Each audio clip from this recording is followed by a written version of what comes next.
오늘은 모래와 반석 이런 제목의 말씀 함께 나누도록 하겠습니다. 오늘 저희가 읽은 말씀이 마태복음 7장 24절에서 27절인데요.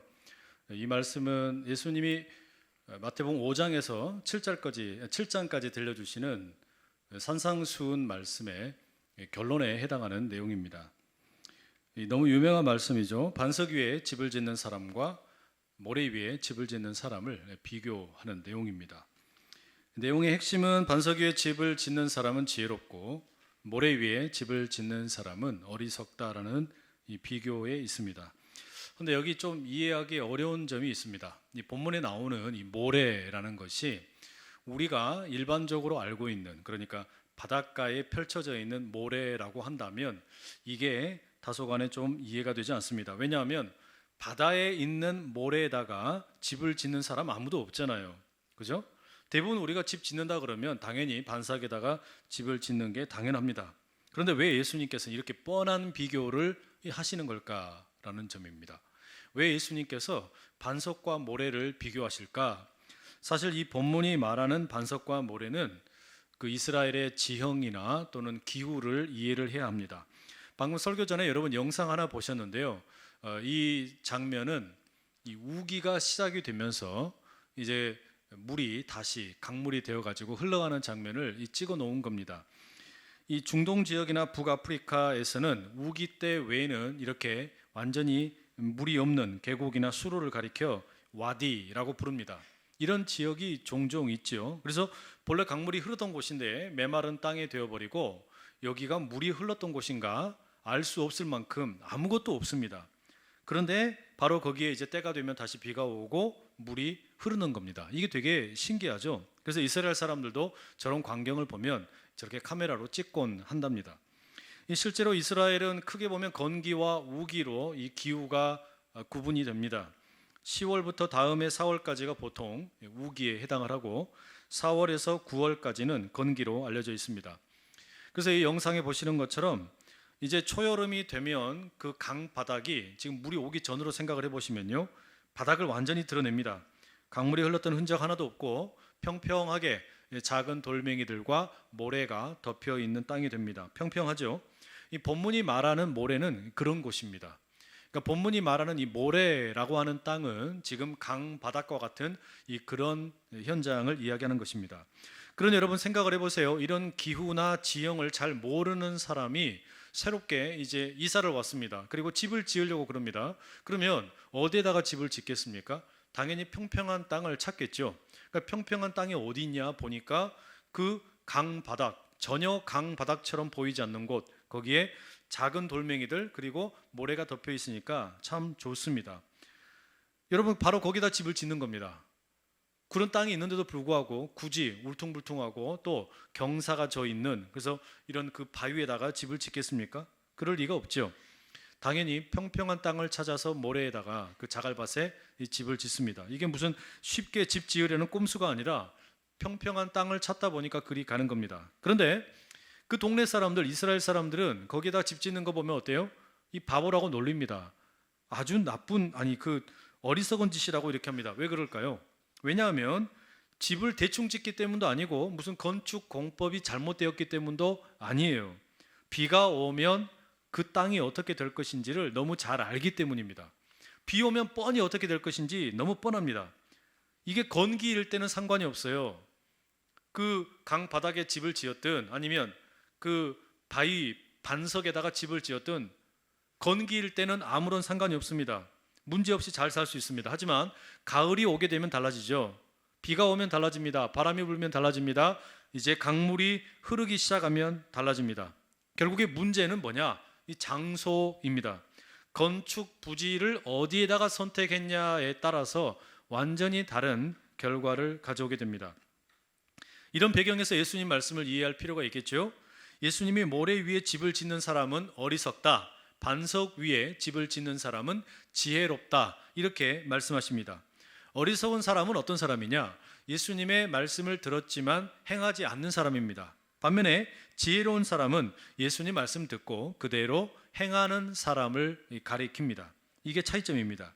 그럼 여러분, 여기서 우리가 이제 더 근본적인 질문이 하나 생기게 됩니다. 왜 어떤 사람은 말씀을 듣고 나서 그대로 행하고 또 어떤 사람은 말씀을 아무리 들어도 행하지 않을까라는 점입니다. 그 말씀을 행함과 행하지 않음 사이에 결정적인 차이가 뭘까요? 그 둘 사이에 그 갈라짐이 뭐냐라는 겁니다. 여기서 다시 예수님의 비유를 한번 보십시오. 반석과 모래에 지은 집을 한번 보십시오. 만약에 여러분이 집을 짓는데 지금 내가 집을 짓고 있는 이곳에 비가 오고 나면은 강물이 범람하면서 어마어마하게 흐를 것이다. 만약에 그걸 여러분 아신다면, 그걸 미리 알고 있다면 거기에 집 짓겠어요? 만약에 여러분이 그거를 집을 짓기 전에 알고 있었다면 거기에다 집을 짓겠냐고요. 거기에다가 알고 있는데도 집을 짓는다라고 하면 그거는 정신적으로 상당히 문제가 있는 겁니다. 그러지 않습니까?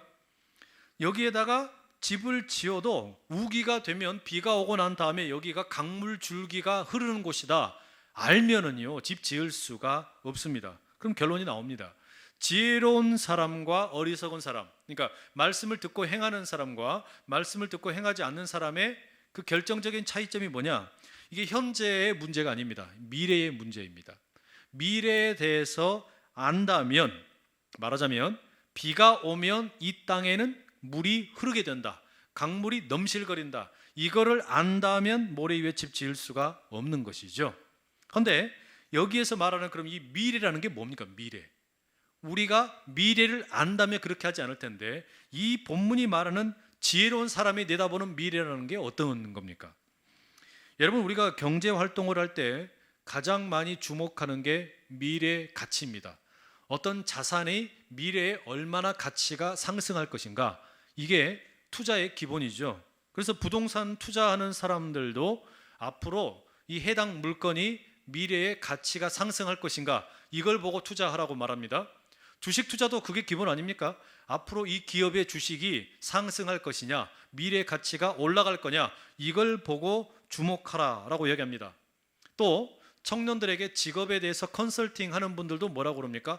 앞으로 이 직업이 유망할 것이냐, 미래에 이 직업의 가치가 높을 것이냐, 여기에 집중하라, 이렇게 얘기합니다. 결국 여러분, 모든 이 땅에서의 경제 활동은 현재만 중요한 게 아니라 미래에 내가 지금 몸담고 있는 뭐 직업이든지 무슨 부동산 투자이든지 주식 투자이든지 이건 다 미래의 가치가 얼마나 상승할 거냐, 여기에 중요성을 부여합니다.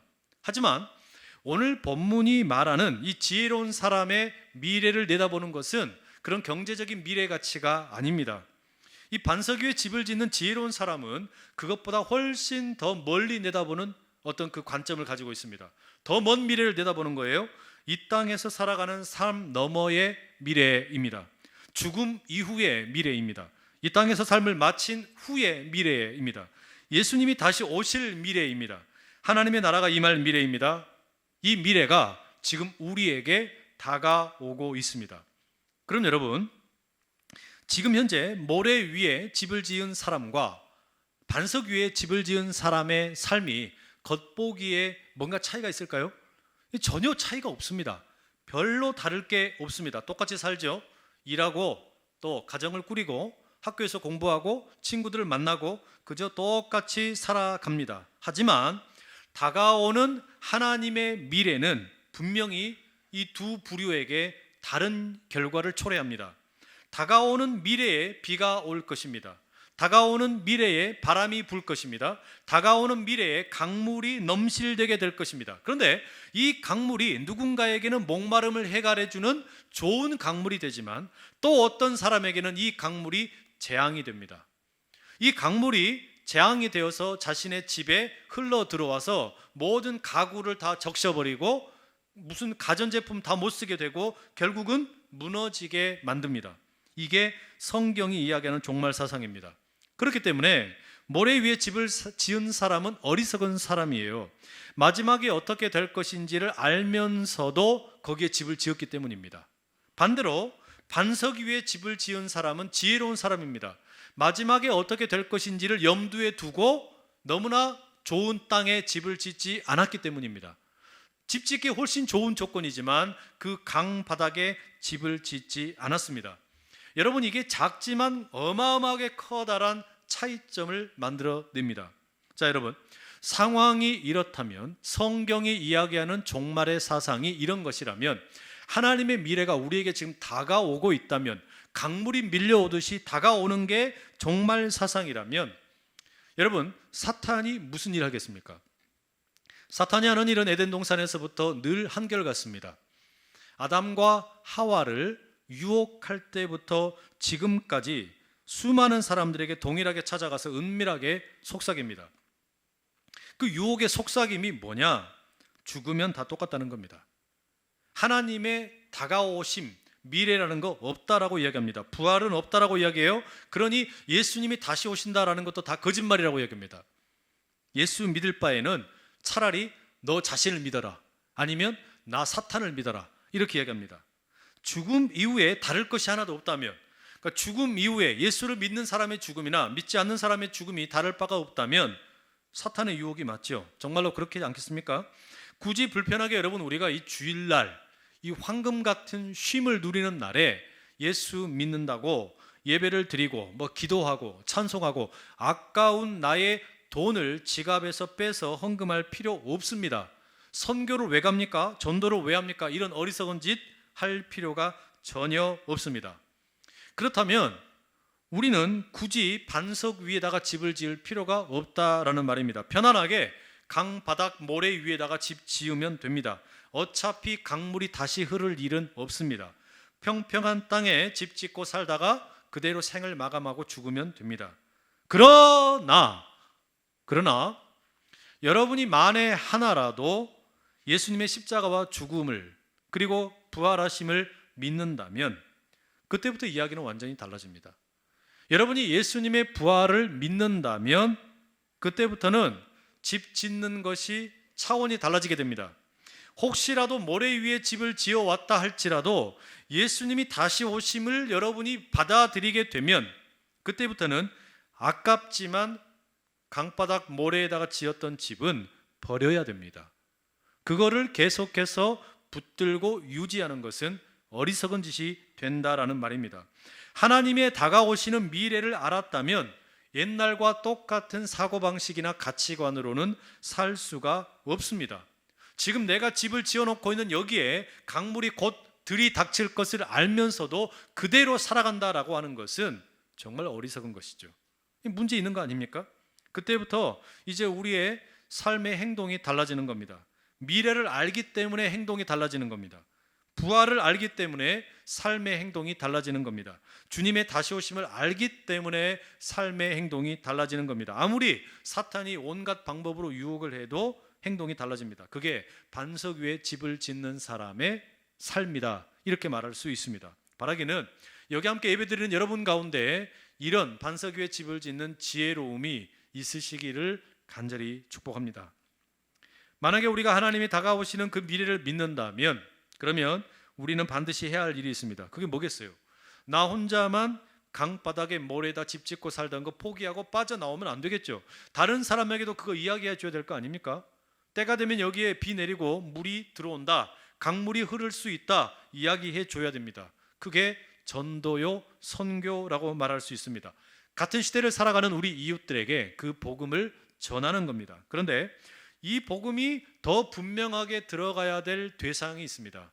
이 다음 세대, 청년 세대입니다. 왜냐하면 세상이 점점 험악해지고 있기 때문입니다. 달리 말하면 사탄이 다음 세대, 청년 세대를 점령하고 있기 때문입니다. 요즘 여러분 우리가 가장 많이 듣는 말이 뭡니까? 이 세상이 전부다, 내 새는 없다, 이 땅에 사는 것이 전부다. 그러니 이번 생애에 네가 하고 싶은 대로 하고 살아라. 뭐 하려고 다른 사람 눈치 보면서 사느냐? 그럴듯한 말이고 맞는 말입니다. 비슷해 보입니다. 하지만 그런 세대를 향해서 여러분 복음이 어떻게 들려져야 되겠습니까?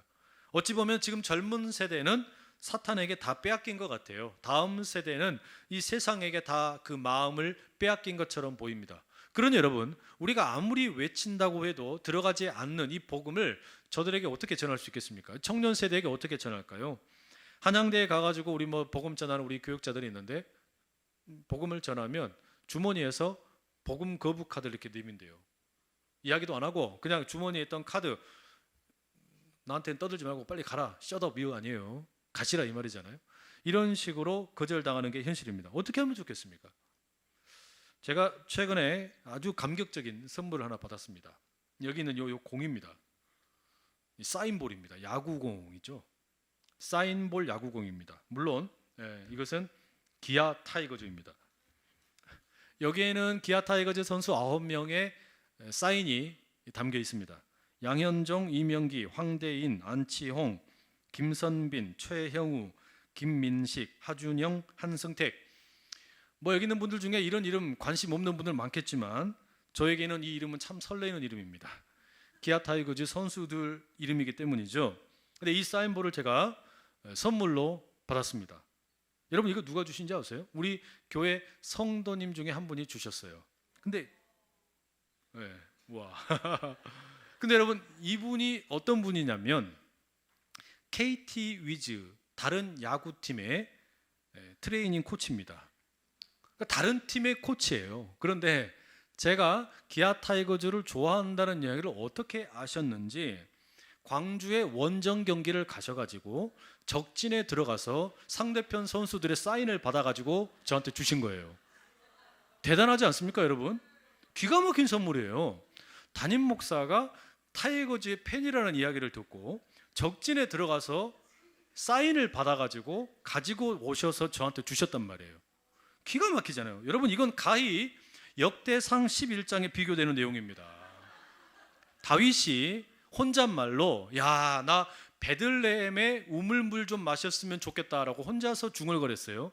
근데 이것을 3명의 용사가 듣고 흘려듣지 않고 어떻게 합니까? 블레셋 군대가 진치고 있는데 거기에 쳐들어갑니다. 적진을 뚫고 들어가가지고 우물물을 떠다가 다윗 왕에게 갖다 줍니다. 이게 여러분 다윗 왕의 우물보다 더 귀한 거예요. 어마어마한 겁니다, 여러분. 할렐루야. 그런데 이 야구공이 저에게 전달되었을 때 무슨 일이 일어났냐? 제 안에 잠들어 있던 타이거즈 DNA가 깨어났어요. 사실 저는 원래 이 프로야구를 되게 좋아했습니다. 아주 좋아했어요. 그런데 결혼과 함께 어마어마한 환난과 핍박을 만나게 되었습니다.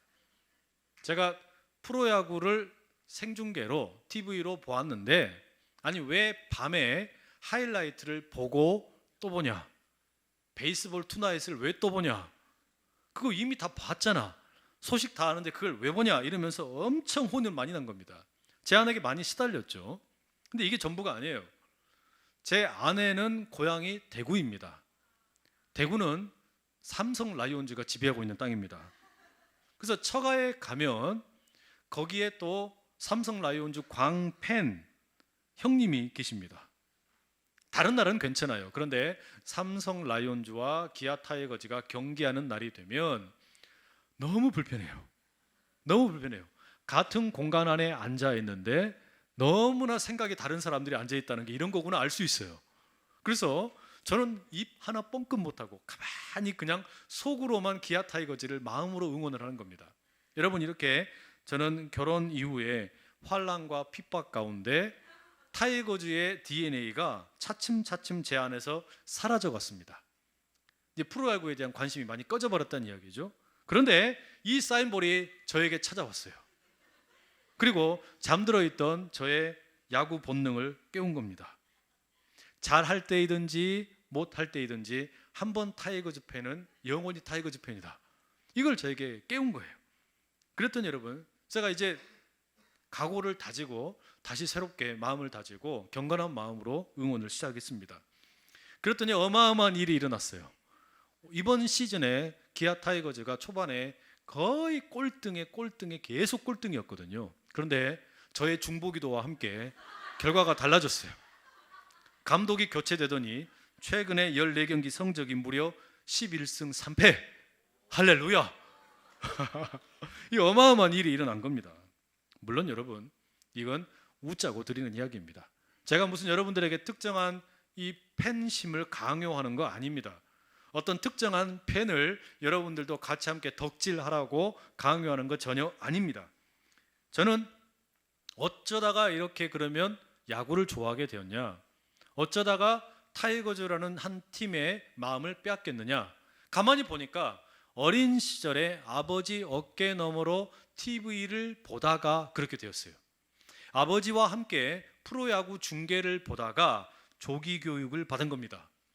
TV 앞에서 아버지가 시청하고 있는 그 프로야구 경기를 보면서 프로야구 경기 규칙을 깨닫게 되었고 야구 선수들의 이름을 외우게 되었습니다. 자연스럽게 배우게 되었다는 이야기예요. 누가 가르쳐 준 게 아니라 아버지랑 함께 그 경기 보다가 그게 자연스럽게 저에게 스며 들어왔습니다. 그렇게 저는 프로야구를 사랑하게 되었고 타이거즈라는 팀을 사랑하게 되었습니다. 그리고 지금은 이제 제 아들이 제 어깨 뒤에서 야구를 함께 봅니다. 그리고 저에게 질문을 합니다. 아빠, 저거는 규칙이 뭐야? 아빠, 저 선수 이름은 뭐야? 이렇게 지금 우리 가정은 대를 이어 충성하고 있습니다. 여러분, 그런데 제가 이 얘기를 왜 드리냐? 지금 우리에게 필요한 신앙 교육이라는 것이 이런 겁니다. 신앙이라는 게 여러분 자연스럽게 마음에 새겨질 때 그게 진짜 신앙으로 자리하게 된다라는 이야기입니다. 주입식으로 되지가 않더라는 이야기예요. 아무리 하나님 믿으라고 해도 안 믿어요. 예수 믿으라고 아무리 데려다 놔도 안 믿어요. 성령께서 아무리 함께 하신다고 외쳐도 안 믿습니다. 어떻게 해야 되는 겁니까? 자연스럽게 함께 즐기다가 함께 시간을 보내다가 보니까 예배 함께 드리다 보니까 자연스럽게 나도 모르게 신앙이라는 것이 내 안에 침투해 들어오는 겁니다. 여러분, 그게 뭡니까? 마음에 새겨지는 거예요. 베드로는 예수님에게 주님은 그리스도이시고 살아계신 하나님의 아들입니다, 이렇게 신앙을 고백했지요. 자기 마음에 새겨진 신앙의 고백입니다. 그 고백을 예수님께 드렸더니 예수님 뭐라고 답변하십니까? 베드로야, 내가 너의 그 신앙 고백 위에다가 나의 교회를 세우겠다, 이렇게 말씀하십니다. 저는 이 예수님과 베드로 사이에 주고받은 대화를 이렇게 읽고 싶어요. 마음이라는 반석을 우리가 가만히 내버려 두면 어떤 시기든 다른 것이 새겨질 수밖에 없습니다. 프로야구가 새겨지든지 프로축구가 새겨지든지 연예인이 새겨지든지 세상의 어떤 것이든지 우리 마음에 얼마든지 새겨질 수 있습니다. 그런데 신앙이라는 게 뭡니까? 신앙이라는 것은 우리의 마음에 다른 것이 아니라 예수 그리스도를 새기는 일입니다. 주님은 그리스도이시고 살아계신 하나님의 아들이라는 이 신앙의 고백을 우리 마음에 새기는 일입니다. 이게 신앙 고백이에요. 이걸 달리 이야기하면 여러분, 우리의 마음에다가 영혼의 고향을 만드는 일입니다. 우리의 마음에 고향을 만들어 주시는 게 하나님이 하시는 일이란 말이죠. 우리의 마음에 영원한 고향을 만들어 주시는 분이 우리 주님이시라는 겁니다. 마음에 새겨진 이 신앙 고백이 고향이 되는 겁니다. 사실 여러분, 우리가 살면서 왜 스트레스 받지 않겠습니까? 왜 어려운 일이 없겠습니까? 살다 보면 다 어려운 일 있고 문제 만날 때 있습니다. 그럴 때 여러분, 우리가 고향을 생각하면 어떻습니까? 고향에 가면 어떻습니까? 그리운 분들이 있지요. 부모님이 계시기도 하고 친척들이 있고 친구들이 있고 그 고향이라는 단어 자체만으로도 우리가 푸근함을 느끼게 됩니다.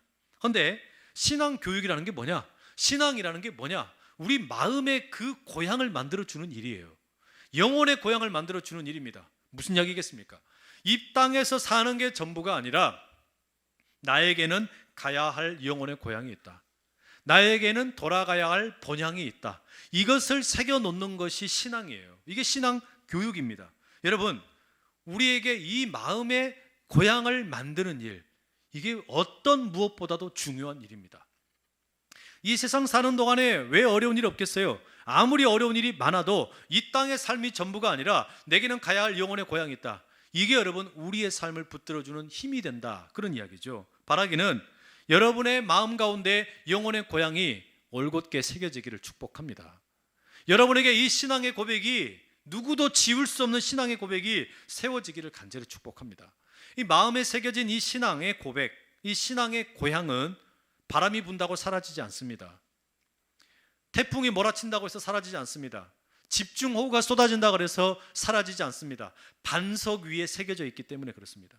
반석 위에 새겨져 있는 이 신앙의 고백은 아무리 사시사철 시간이 달라진다고 해도 사라지지 않습니다. 끝끝내 우리 마음에서 계속해서 살아있게 된다라는 말입니다. 그래서 사도 바울이 로마서 2장 29절에 이렇게 이야기하죠. 오직 이면적 유대인이 유대인이며 할례는 마음에 알지니 영에 있고 율법 조문에 있지 아니한 것이라. 그 칭찬이 사람에게서가 아니요 다만 하나님에게서니라. 이게 무슨 이야기입니까? 할례라고 하면 유대인들의 어떤 징표입니다. 당신이 유대인입니까? 그러면 할례를 받아야 합니다. 할례를 받는 것, 몸의 표피에 할례를 받는 것이 평생 따라다니면서 나의 신분, 아이덴티티를 증명해 줍니다. 그런데 몸의 표피를 잘라서 할례를 받는 것도 이 땅을 사는 동안에 우리에게 중요한 할례이겠지만, 그러나 우리 모두에게 진짜 필요한 할례는 뭐냐? 마음의 할례라는 거예요. 우리에게는 몸의 할례가 아니라 마음의 할례가 필요하다는 이야기입니다. 달리 말하면 우리 마음에 스크래치가 나야 된다는 이야기예요. 우리 마음에 무언가가 새겨져 있어야 된다는 이야기입니다. 무엇이 새겨져야 됩니까? 신앙의 고백입니다. 우리의 마음에 할례를 받는다라는 거, 주님은 그리스도이시고 살아계신 하나님의 아들이라는 그 스크래치가 우리의 마음에 새겨지게 되면 이것은 우리의 몸은 죽어도 사라지지 않는 것입니다. 그렇게 마음의 할례를 받은 사람은 마음의 고향을 새긴 사람입니다. 마음의 고향이 새겨진 그 사람이 진정한 그리스도인이요, 진정한 유대인이요, 진정한 교회라는 겁니다. 그리고 예수님께서는 바로 그 마음의 할례를 받은 사람들에게 교회를 세우겠다 말씀하십니다. 그러니 여러분, 하실 수만 있거든 여러분의 영혼에 마음의 할례가 임하기를 축복합니다. 여러분의 마음에 영혼의 고향이 자리할 수 있기를 축복합니다. 여러분의 마음에 진정한 반석 위에 집을 짓는 일이 생겨나기를 축복합니다. 여러분, 어린 시절에 새겨진 이 영혼의 고향은 시간이 지난다 그래도 사라지지 않습니다. 어디 가지 않습니다. 평생 우리를 지켜주고 우리와 함께하게 됩니다. 문제는 우리는 지금 너무나 바쁘게 살아갑니다. 이제 막 신앙생활을 시작했는데 일터가 너무 바빠요. 대학 생활이 너무 바쁩니다. 그러다 보니까 신앙생활을 체계적으로 배우기가 쉽지 않습니다. 내 신앙, 내가 믿는 바가 무엇인지를 제대로 익히기가 쉽지 않습니다. 주일날 한 번 예배 나오는 것도 참 어렵습니다. 그렇기 때문에 할 수만 있다면 여러분의 시간을 1차적으로 쪼개는 것이 필요합니다. 그리고 그 시간을 주님께 내어드리는 연습이 필요합니다. 젊을 때에 1년 시간 내어서 주님께 내어드려도 무슨 큰일 생기지 않습니다. 주님께 나의 하루 가운데 자그마한 시간 내어드리고 기도하고 말씀을 묵상하는 거, 그렇게 큰 일 생기지 않습니다. 우리 주님께 일주일의 시간 가운데 주일 예배의 시간을 내어드리는 거 무슨 큰일 생기지 않습니다. 그리고 할 수만 있거든 이 더운 여름에 여러분들이 하실 수 있는 성장, 신앙의 성숙을 위한 자리가 있다면 함께 하실 수 있기를 축복합니다. 그 자리에서 여러분 땀 흘리고 수고하는 가운데 내 마음에 상처가 생깁니다. 새김이 생깁니다. 주님을 향한 신앙의 고백이 새겨지게 됩니다. 교회에서는 바로 그런 일을 여름에 주로 합니다. 관계 전도를 하기도 하고 멀리 선교를 나가기도 하고 또는 전도를 하기도 하고, 우리 청년들 중에는 교사로 섬기면서 영녀 유치부나 아동부나 청소년들 이런 부서에서 다양하게 교사로 섬기기도 합니다. 왜 그런 일을 하는 것이겠습니까? 우리가 이런 일을 하는 이유는 우리에게만 마음의 할례를 받고 마음의 고향을 만드는 것이 중요한 게 아니라 다른 누군가에게도 이 고향을 소개해 주기 원하기 때문입니다. 바라기는 여러분 모두를 그 일에 초청을 합니다. 선교의 자리 함께 해 주십시오. 전도하는 자리 함께 해 주십시오. 여러분의 섬김의 자리, 그게 교사가 되었든 찬양대가 되었든 찬양팀이 되었든 어느 자리가 되었든 함께 해 주십시오. 그러면 바로 그곳에서 우리의 마음에 하나님께서 기뻐하시는 영적인 고향이 만들어질 뿐만 아니라 더욱 굳건해지고 나아가 다른 이들에게도 이 고향을 소개하는 아름답고 복된 일이 함께 열리게 될 줄로 믿습니다. 기도하겠습니다. 사랑하는 아버지 하나님, 우리의 마음에 세상이 심어 놓은 거짓 고향이 아니라 마음의 고향을 새겨주심에 감사드립니다. 이 땅에 사는 게 전부라는 거짓을 물리치고 죽음 이후의 영원한 삶을 사모하며 살아가게 하여 주시옵소서. 우리 자녀들에게 또 우리 청년들에게 이 영혼의 고향을 선물 받게 하시옵소서. 저들의 어린 시절에 마음의 할례가 있게 하시고 부모님의 무릎 위에서 선배들의 그 뒷 어깨 위에서 신앙의 언어를 배우고 규칙을 배우고 신비를 맛보게 하여 주시옵소서. 예수 그리스도의 이름으로 기도드립니다. 아멘.